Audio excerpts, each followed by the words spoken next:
dark truth of Israel and Zionists.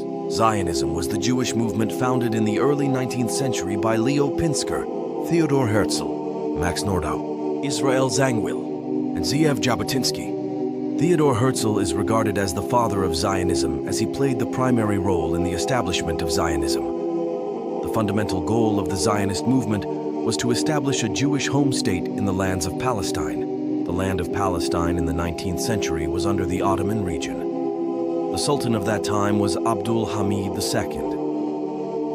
In 1896, Zionists made their first attempt to establish the Jewish state in Palestine by offering 20 million euros to the Sultan, which was approximately 20% of the Ottoman debt. But the Sultan refused the offer by saying the following words: "I cannot sell even a foot of land, for it does not belong to me, but to my people.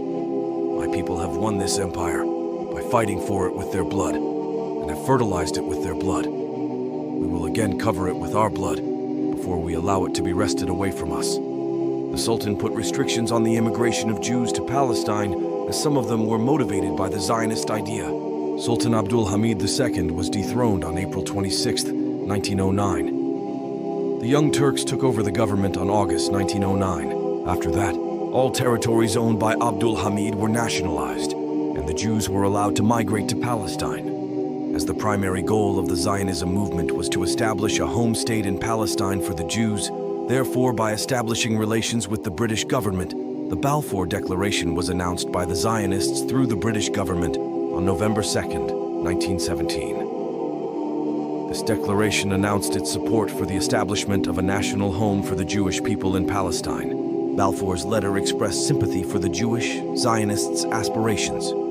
The Balfour Declaration said that the UK would use its best endeavors to facilitate the establishment of a national home for the Jews in Palestine. So on that day, Zionism became an official objective for the British foreign policy. However, the British had no legal authority to establish a legal home in lands they did not own, where 92% of the population were Muslims and Christians. Just a few weeks after this declaration, British General Edmund Allenby conquered Jerusalem. After that, 100,000 Jews entered the land of Jerusalem. This letter was written to Rothschild, who was a British banker and a politician. He was a member of the Rothschild family, which is one of the wealthiest and strongest families in the world. He was also president of the Board of Deputies of British Jews from 1925 to 1926. Although the United States supported the Balfour Declaration of 1917, President Franklin D. Roosevelt had assured the Arabs in 1945 that the U.S. would not intervene without consulting the Jews and the Arabs of that region. Great Britain wanted to preserve good relation with the Arabs to protect its vital political and economic interest in Palestine. Soon after President Truman, who was a Freemason, took office, he appointed several experts to study the Palestinian issue. There are some things you need to know about Freemasonry before going any further. Freemasonry is the secret society of the world, which now has the control over almost all the ongoing political and social events. Most of the events being pre-planned, these people think only about themselves. They also have relations with Zionists. We can also say that Zionists are an asset for Freemasons.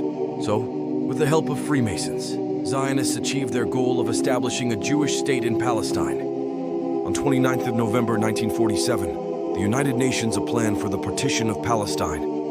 The plan divided Palestine into an Arab state, a Jewish state, and a special regime consisting of the cities of Jerusalem and Bethlehem. On the next day, civil war started in Palestine between Arabs and Jews. The civil war lasted for 6 months. On the other hand, David Ben-Gurion, the head of the Zionism movement and Jewish agency, proclaimed the establishment of the State of Israel on May 14, 1948. U.S. President Truman, whom we had mentioned before, recognized Israel on that same day. Due to these circumstances, the civil war turned into a huge conflict between the Muslims and Jews. So the Arab-Israel War happened. Egypt, Transjordan, Syria, and expeditionary forces from Iraq entered Palestine. These forces took control of the Arab areas and attacked Israeli forces. The 10 months of fighting led to the State of Israel controlling the areas that the United Nations had already planned for them. They also got control over 60% of the area that was proposed for the Arab state. So, with the passage of time, the Palestinians were forcefully pushed into a corner. Now the Palestinians have only some small pieces of land, namely the Gaza Strip and the West Bank, including eastern Jerusalem, which are also occupied by the Israeli government. And so far as Zionists are concerned, now they have control over the mainstream media and almost all the multinational organizations. They're manipulating the world by using different movements like capitalism, socialism, secularism, liberalism, and through the politics and education system. These movements will be covered in the next video, insha'Allah.